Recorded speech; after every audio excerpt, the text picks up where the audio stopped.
80 और 40, 120 हराओ, भाजपा हटाओ। किसान दुखी है, नौजवान के हाथ में नौकरी नहीं। यूपी के साथ साथ बिहार भी बदलाव की तरफ चलेगा। नारा तो ये होना चाहिए कि यूपी और बिहार मिलकर 80 और 40, 120 हराओ, भाजपा हटाओ। ये बयान है अखिलेश यादव का।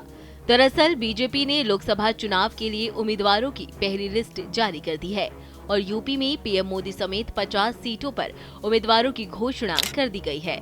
बीजेपी के उम्मीदवारों की घोषणा के बाद से ही विपक्ष भी लगातार बीजेपी पर हमलावर है। आपको बता दें, समाजवादी पार्टी प्रमुख अखिलेश यादव आज विपक्षी गुट इंडिया की रैली में शामिल होने बिहार की राजधानी पटना पहुंचे। वहां उन्होंने पत्रकारों से बातचीत करते हुए कहा, नारा तो ये होना चाहिए कि यूपी और बिहार मिलकर 80 और 40, 120 हराओ, भाजपा हटाओ। किसान दुखी है, नौजवान के हाथ में नौकरी नहीं है और 10 साल के उनके बीजेपी कार्यकाल में जनता के लिए क्या उपलब्धि है।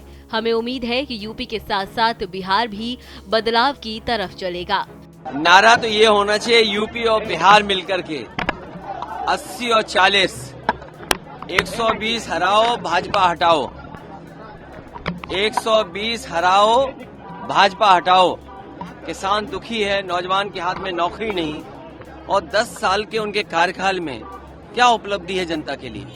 ये बड़े सवाल हैं। हमें उम्मीद है यूपी के साथ साथ बिहार भी बदलाव की तरफ चलेगा।